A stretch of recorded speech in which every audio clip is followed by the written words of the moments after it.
ये स्टार्ट तो बहुत छोटे रूप में हुआ, पर धीरे धीरे धीरे हम देखते हैं कि कैसे ये छोटे रूप से इसने स्टेप बाय स्टेप कैसे ये छोटा छोटा ट्रिकल डाउन करके बीमारी हमारे घर में इसने डिजास्टर ले लिया। Disaster, I think disaster is the word. कोई है यहाँ पर ऐसा बैठा जिसके लाइफ में या फैमिली में डिजास्टर नहीं हुआ हो? If you don't have disaster then you are not qualified to sit here. है कोई तो बेशक जा सकता है ना। हम सब यहाँ पे वो वाले लोग हैं जो बहुत डिजास्टर के साथ यहाँ पर बैठे हुए हैं। फिर ये वाली बीमारियां क्रॉनिक है। इस बात को मैं हमेशा एम्फसाइज करती हूँ कि chronic nature of disease really has to be understood, really has to be accepted. क्योंकि क्रॉनिक नेचर के साथ ना हमारे को बहुत ज़्यादा पेन होती है। when we realize that the disease is chronic, disease is here to stay, तो वो हमारे माइंड में ना बहुत एनजाइटी पैदा करती है। एक बिल्कुल रिजेक्शन आ जाती है, एक स्ट्रॉन्ग डिनायल आ जाता है। हर पेरेंट के आएगा, हर फैमिली मेम्बर के आएगा कि जो ठीक ही नहीं होनी तो फिर ट्रीटमेंट क्यों करवाना है, क्यों इतना एफर्ट करें, क्यों इतना हार्ड ट्रीटमेंट करें, पैसा लगाएं, टाइम लगाएं, एफर्ट लगाएं, जब आप कह रहे हो, आप गारंटी नहीं दे रहे हो कि ठीक नहीं होना है। ठीक है, तो this really really causes a lot of pain. पर इस बात को हम इस तरह से समझेंगे कि अगर डिजीज क्रॉनिक है ना तो इसका ट्रीटमेंट बहुत रिवॉर्डिंग है। बाकी सारे ट्रीटमेंट्स में ना कहीं स्पिरिचुअली आप अपलिफ्ट नहीं होते हो, आपके रिलेशनशिप्स बेटर नहीं होते, एज अ इंसान आपको बेटर होने का मौका नहीं मिलता है। इस वाली बीमारी में कहीं ना कहीं हमारे को ये चॉइसेस मिलती हैं। कहीं ना कहीं देखो, चॉइसेस करनी है, हमारे ऊपर कोई भी एनफोर्स नहीं कर सकता। यहाँ पे हम इस प्रोग्राम में बैठे हैं, इस हॉल में बैठे हैं, इस हॉस्पिटल में बैठे हैं, we are here, this coming to this hospital was also a choice, it was a choice, nobody forced it upon us. तो अगर हम यहाँ पर बैठे हैं तो फिर जो ट्रीटमेंट है ना, उस ट्रीटमेंट को भी चूज करना पड़ेगा। उस ट्रीटमेंट को भी कहीं ना कहीं उसके जो प्रोटोकॉल्स हैं, ट्रीटमेंट के डूज एंड डोंट्स हैं, उसको अपनी लाइफ का पार्ट बनाना पड़ेगा। This is how this treatment works. तो जो लोग हमारे से आगे हैं, अगर हम समझेंगे तो उन लोगों से सुनेंगे तो डेफिनेटली लाइफ बहुत बेटर होती है। और किसी भी बीमारी में आपकी स्पिरिचुअल ग्रोथ नहीं होएगी, आपके रिलेशंस बेटर नहीं होंगे, आप एज अ पर्सन ग्रो नहीं करोगे। आप जाओगे अपने हॉस्पिटल में, चाहे बेस्ट हॉस्पिटल में वर्ल्ड के चले जाओ, वहाँ पे आपके पेशेंट को ट्रीट किया जाएगा, आप तो वेटिंग रूम में ही बैठ के टाइम गुजारोगे।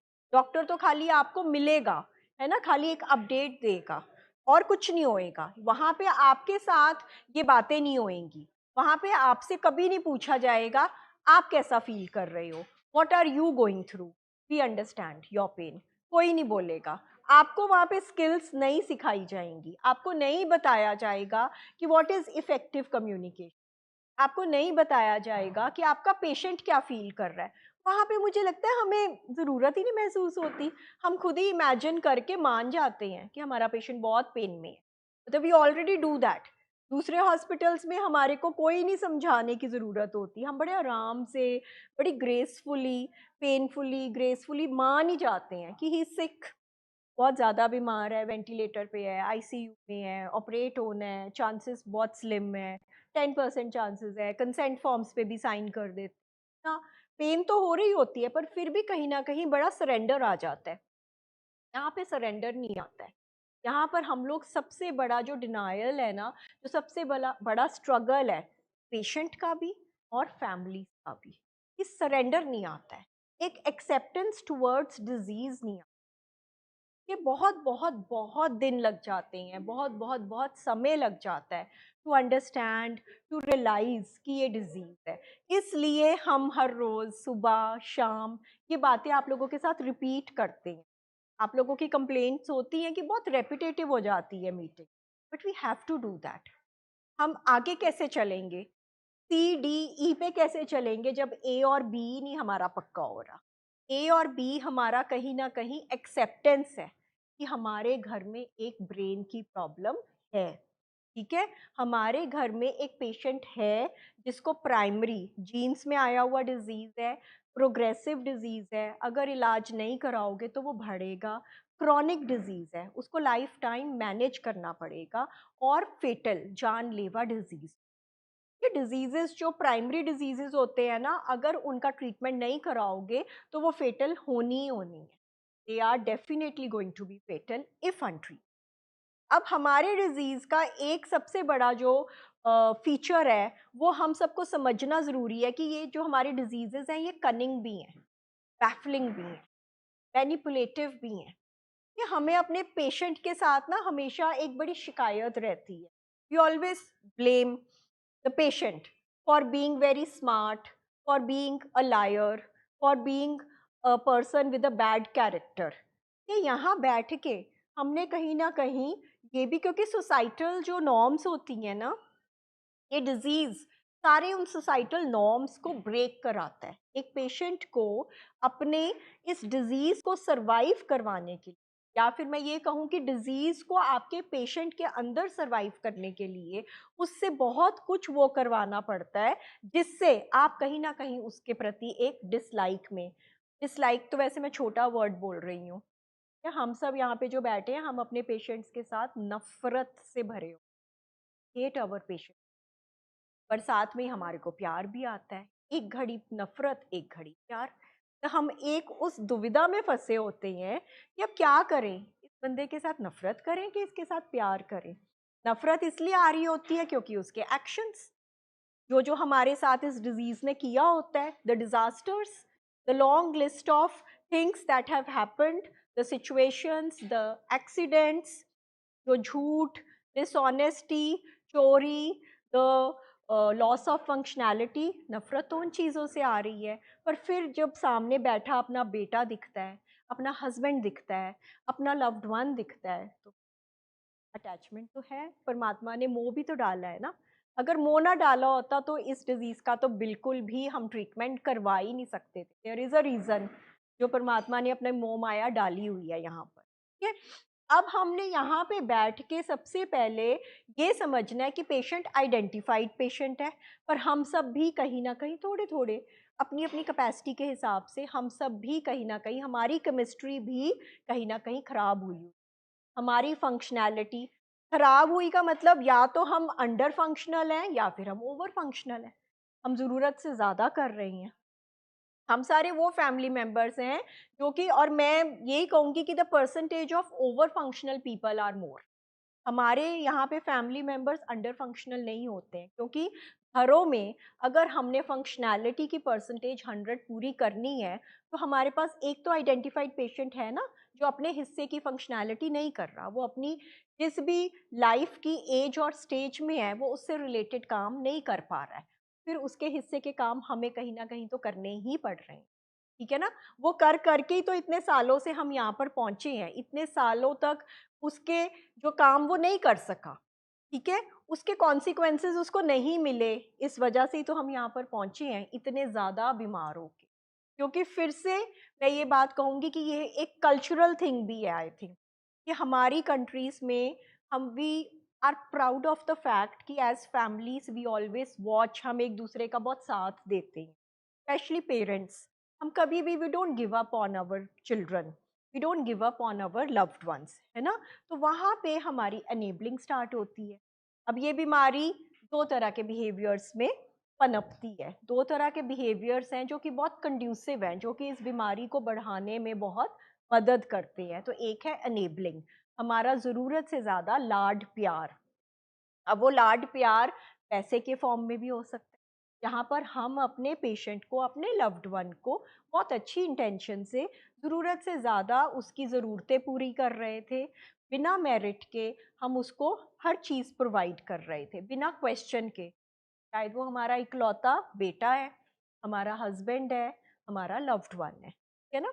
उसके पीछे हमारी इंटेंशन बहुत अच्छी थी, हम में से किसी को भी ये नहीं था कि हम इसके लिए ये करेंगे।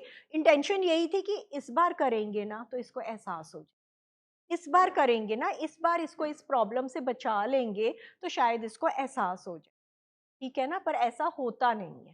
देखो 80% लोगों के साथ ऐसा हो जाएगा, क्योंकि वो क्लिनिकली सिक नहीं है, उनकी केमिस्ट्री खराब नहीं हुई है। 20% के साथ नहीं होएगा। ऐसा नहीं है कि हमारा लव्ड वन नहीं करना चाहता, हमारे लव्ड वन ने हमें बहुत बार प्रॉमिसेस करे हैं, कस्में खाई हैं, हमने उनको कोशिश करते हुए भी देखा है, पर फिर वो उस कोशिश को पूरा नहीं कर पाते हैं। तो अगर नहीं कर पाते हैं, इसका मतलब कि कहीं पे तो कोई प्रॉब्लम है, कहीं पे तो कुछ है जो उनसे नहीं हो पा रहा है, ठीक है ना? वो भी अपनी लाइफ अच्छी जीना चाहते हैं, पर हमें क्या दिख रहा होता है? एक थका हुआ इंसान, एक गुस्से वाला इंसान, एक एग्रेसिव इंसान, एक बदतमीज इंसान, एक झूठा इंसान, एक डिसऑनेस्ट इंसान, आलसी इंसान, ठीक है?